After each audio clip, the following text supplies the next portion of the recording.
presentasikan 3 tanaman obat dengan aktivitas bakterinya. Jadi tanaman-tanaman yang saya presentasikan ini, salah 2 dari tanamannya adalah dari pengalaman keluarga saya sendiri. Jadi bapak saya itu suka sekali mengkonsumsi jamu. Nah, 2 dari tanaman yang bapak saya konsumsi ini saya cari jurnalnya, saya cari penelitiannya tentang aktivitas bakterinya. Dan ternyata ada, dan salah satu dari 3 tanaman ini nanti saya ambil dari makanan yang pernah saya makan. Jadi tanaman yang salah satu dari tanaman ini berbentuk daun yang nanti daun itu saya jadikan sayur dari keluarga kita. Baik, mari kita mulai untuk presentasinya. Pendahuluan dalam penggunaan tanaman obat sebagai bahan alami untuk penyembuhan infeksi banyak sekali dipilih oleh masyarakat karena tumbuhan alami ini sedikit sekali efek sampingnya. Tanaman yang digunakan itu juga banyak sekali yang dibudidayakan di Indonesia juga. Untuk salah satunya saya ambil adalah yang pertama adalah jamur lingsi, yang kedua adalah kayu secang, dan yang ketiga adalah daun kelor. Daun kelor sudah kita ketahui dan nanti kita akan pelajari tentang aktivitas bakterinya. Baik, yang menjadi pertanyaan dalam presentasinya adalah tentang pengertian tanaman obat-obat tersebut. Yang kedua adalah meneliti kandungan dari tanaman obat-obat tersebut dan juga meneliti penyebab dari suatu infeksi dari bakteri. Nah, tujuan presentasi ini adalah agar kita mengetahui kandungan yang ada dalam tanaman obat, mengetahui khasiat yang didapat dari mengonsumsi tanaman-tanaman tersebut, dan mengetahui penyebab dan cara menanggulangi mengobati penyakitnya. Baik, kita masuk ke pengertian dari tanaman obatnya. Ada jamur lingsi, kayu secang, dan daun kelor. Kita masuk ke jamur lingsi. Tumbuhan merupakan sumber berbagai jenis tanaman senyawa kimia yang memiliki sifat sebagai obat. Jadi Tuhan kita menyediakan tanaman agar kita bisa mengkonsumsinya untuk menunjang aktivitas kita. Pemanfaatan tumbuhan sebagai tanaman merupakan warisan dari nenek moyang sejak dulu. Telah banyak digunakan dalam kurun waktu yang cukup lama, hampir di seluruh dunia. Jadi di Tiongkok, di Cina, di Indonesia pun itu banyak sekali warisan-warisan tentang tanaman obat yang bisa digunakan. Bahkan sampai sekarang pun kita masih gunakan dan semakin lama semakin berkembang. Penyakit infeksi merupakan jenis penyakit yang paling banyak diderita oleh penduduk di negara berkembang, termasuk juga Indonesia. Salah satu penyakit infeksi adalah mikroba. Istilah infeksi memberikan pertumbuhan atau mengedukasi mikroorganisme di dalam tubuh inangnya. Baik, kita masuk ke tanaman pertama. Kita pelajarin pengertiannya dulu ya. Pertama adalah jamur lingsi. Jamur lingsi ini telah digunakan selama ribuan tahun dari pengobatan tradisional Tiongkok. Jadi Tiongkoklah yang menggunakan jamur lingsi ini sebagai obat-obatan ribuan tahun yang lalu. Kaya akan manfaat, jamur ini juga dikenal sebagai sebutan jamur reisin kalau di Jepang. Jamur lingsi ini dilaporkan mengandung banyak sekali senyawa organik. Ada polisakarida, adenosin, asam gliserik, ada protein juga, asam oleat, vitamin, ada terpenoid juga, germanium organik atau GEO, asam ascorbat, dan riboflavin. Salah satu kandungannya itu adalah terpenoid, diketahui sebagai pemulihan sistem kerja tubuh, menurunkan kolesterol, gula darah, menstabil hormon, dan mencegah alergi yang disebabkan oleh antigen. Nah, ini penyebaran jamur lingsi ini paling banyak itu ada di Asia, di wilayah Asia. Jadi wilayah Asia ini karena suhunya mungkin mumpuni, tingkat kelembapannya juga, jadi berbagai jamur tumbuh baik di bagian Asia, termasuk jamur lingsi ini. Baik, setelah kita tahu pengertian tentang jamur lingsi, kita masuk ke daun kayu secang. Kayu secang atau bisa nama lainnya adalah Caesalpinia sapan L, termasuk suku Caesalpiniaceae tersebar di seluruh Indonesia. Namanya kalau di Bali itu cang, sebutannya kayu cang. Kalau di Sasak Sepang, kalau di Manado itu kayu sena, ada juga yang nyebutnya naga, kayu naga. ada juga di Makassar namanya kayu sapang, kalau di Madura kayu secang, di Sunda juga kayu secang, dan di daerah lainnya dengan bahasa mereka masing-masing. Sebenarnya kalau saya tinggal di Nganjuk itu saya pernah temui kayu secang ini di wilayah hutan memasuki tritik itu. Nah, saya pernah sama bapak, pengalaman saya sendiri, pengalaman pribadi, itu kita cari, benar-benar kita cari kayu secang. Jadi bapak izin ke pihak yang menjaganya di sana itu untuk mencari kayu secang. Jadi kita ambil kayu yang sudah roboh, dari pohon secang yang sudah roboh, itu kita ambil, kita potong, kita belah, nanti kita kupas atau kita pilah-pilah itu di rumah nanti. Nah, ternyata dari pengalaman saya pribadi, karena saya baru pertama melihat itu, kayu secang itu ternyata batangnya itu berduri. Nah, daunnya itu seperti ada di gambar ini, dia seperti kayak, kalau kita nyebutnya itu klantoro. Nah, seperti inilah kayu secang. Kalau di gambar tengah ini ya seperti ini. Jadi batangnya ini berduri, banyak sekali berduri. Nah, kita ngambilnya cukup hati-hati, dan kita juga nggak mau ngambil pohon yang masih berdiri. Jadi kita ngambil pohon yang sudah tumbang, yang sudah ambruk istilahnya. Nah, kita baru potong-potong tumbuhan itu. Dan ternyata sama pihak itu diizinkan, kita masuk aja. Baik, untuk tanaman secang ini merupakan salah satu tanaman yang digunakan sebagai pigmen alami. Bagian tanaman secang sering digunakan adalah kayunya. Jadi bagian dalamnya itu ada bagian merah, kayunya. Secang menghasilkan pigmen berwarna merah. Pigmen merah ini yang disebut dengan antosianin, yang bersifat mudah larut dalam air panas. Pigmen alami dari kayu secang ini dapat dipengaruhi karena sinar UV, oksidator, dan suhu dan pH. Pigmen warna alami kayu secang ini, kalau di pH pada suasana asam, pigmen akan berwarna kuning sampai jingga. Dan kalau di suasana basah, pigmen akan berwarna merah sampai merah keunguan. Pengaruh suhu juga dapat menyebabkan pigmen kayu secang mengalami degradasi warna. Tanaman secang ini secara tradisional bisa dimanfaatkan untuk pengobatan diare, disentrik, batuk berdarah pada TBC, muntah darah, sifilis, malaria, tetanus, pembengkakan atau tumor, tumor, dan nyeri karena gangguan sirkulasi darah. Baik, kita masuk ke daun kelor. Daun kelor ini, ini daun kelor ini sudah banyak sekali orang tahu sebenarnya. Bahkan mungkin ada juga yang belum tahu. Kalau daun kelor ini rumornya yang digunakan, kalau setahu saya di Jawa itu digunakan untuk memandikan jenazah. Kalau di Tuban itu daun kelor ini itu digunakan untuk membuat sayur. Jadi pengganti sayur asem daun kelor ini. Jadi kita konsumsi. Dan ternyata setelah diteliti banyak sekali manfaat yang ada di dalam tanaman daun kelor ini. Yang salah satunya adalah aktivitas sebagai antibakteri. Daun kelor ini dimanfaatkan sekitar 2000 tahun sebelum Masehi atau bahkan 5000 tahun silam di India Utara. Masyarakat di daerah tersebut memanfaatkan tanaman kelor ini sebagai tanaman ramuan obat-obatan. Daun kelor ini mengandung banyak sekali zat kimia yang bermanfaat. Hasil penelitian sebelumnya diketahui bahwa daun kelor memiliki daya hambat terhadap bakteri Staphylococcus aureus dan Escherichia coli atau E. coli yang resistensi terhadap antibiotik. Nah, setelah kita mengetahui pengertian dari tanaman-tanaman tersebut, kita masuk dalam aktivitas bakterinya. Yang pertama adalah aktivitas bakteri jamur lingsi. Penelitian yang saya ambil itu penelitian antimikroba, ekstrak etanol dari jamur lingsi dengan metode solet terhadap zona hambat Candida albicans. Jadi penelitian ini dilakukan di Akademi Farmasi Surabaya. Setelah diteliti, digunakan sebagai antibakteri dengan metode solet dan pelarutnya adalah etanol. Nah, ternyata hasilnya bisa dilihat di tabel bahwa terdapat beberapa replikasi yang dilakukan. Ada beberapa konsentrasi dalam gram per mililiter yang sudah diklasifikasi dan sudah muncul hasilnya dan sudah dikategorikan ada sedang, ada kuat.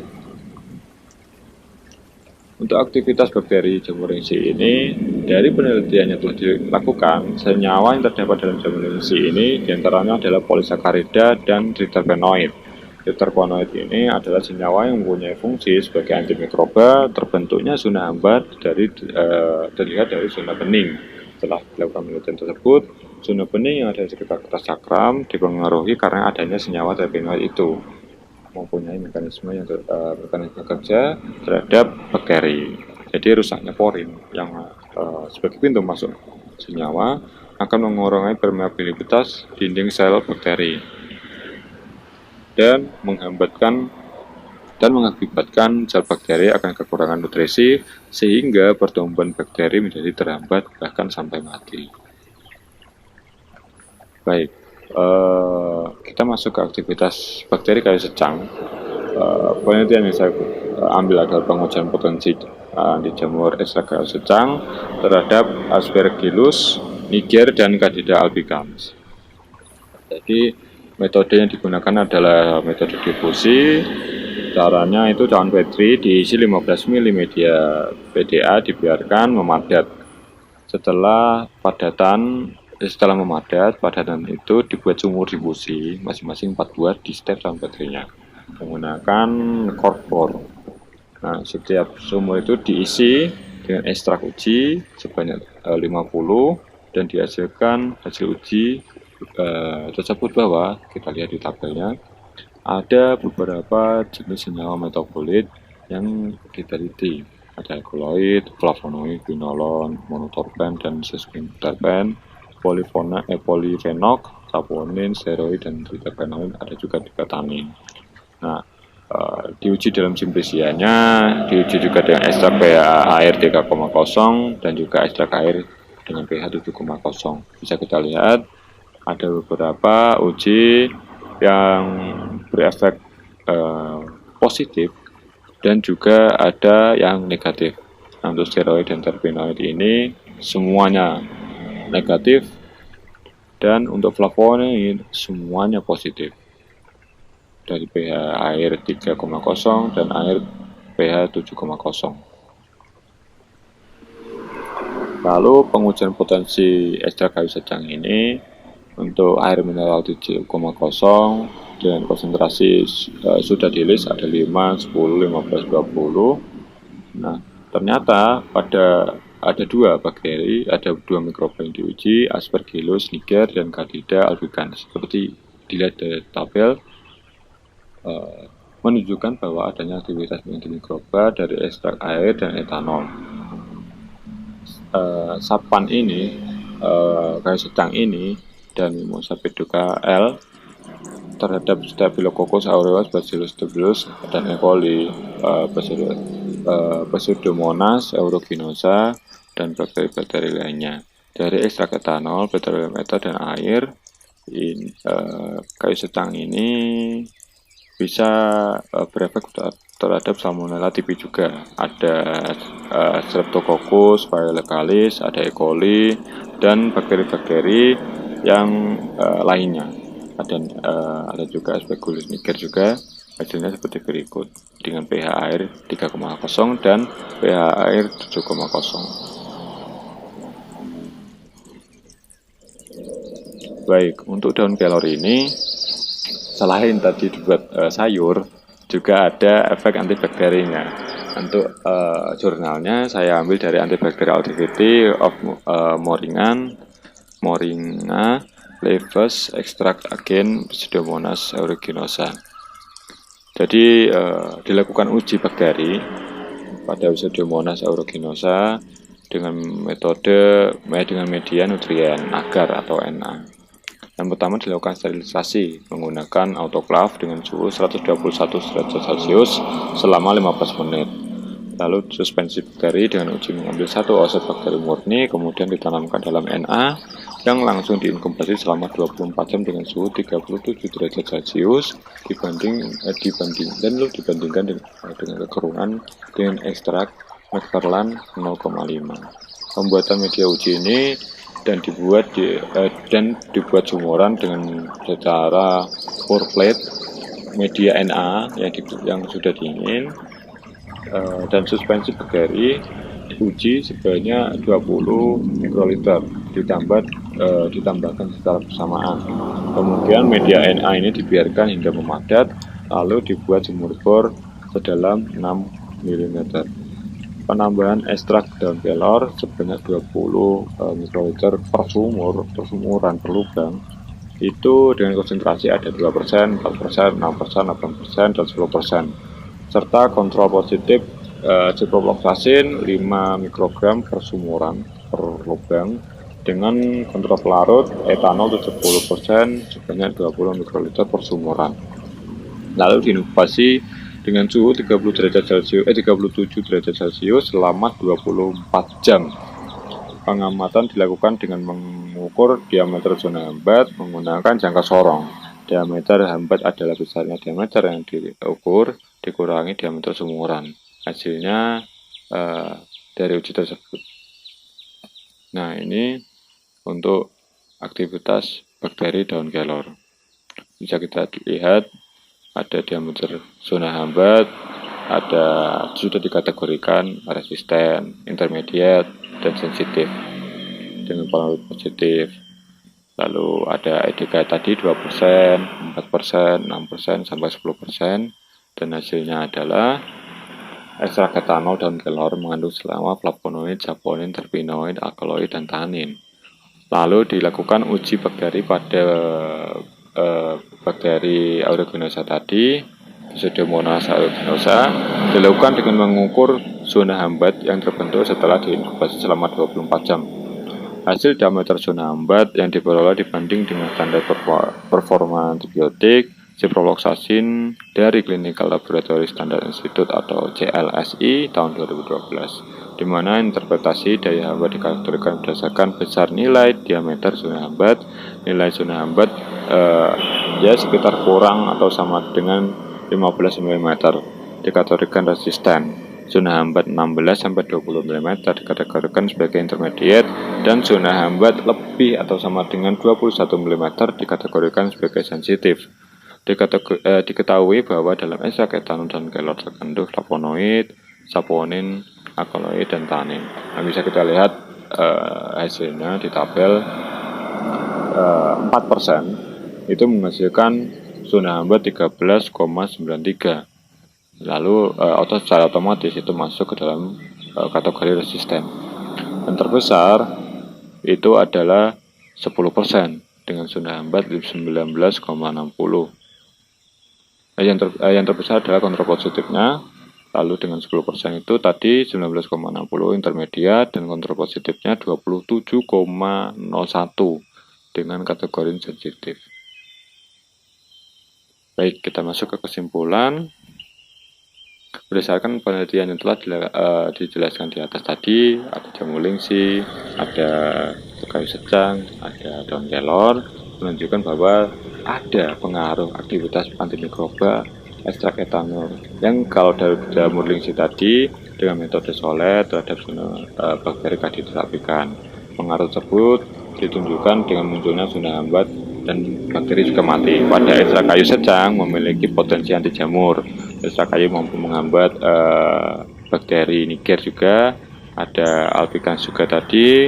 Dan pada ekstrak kayu secang ini menunjukkan bahwa nilai dari masing-masing itu 20%, dan berdasarkan penelitian tersebut bahwa ekstrak etanol dan daun kelor memiliki aktivitas antibakteri terhadap bakteri aeruginosa, Pseudomonas aeruginosa pada konsentrasi lebih dari atau sama dengan 4%.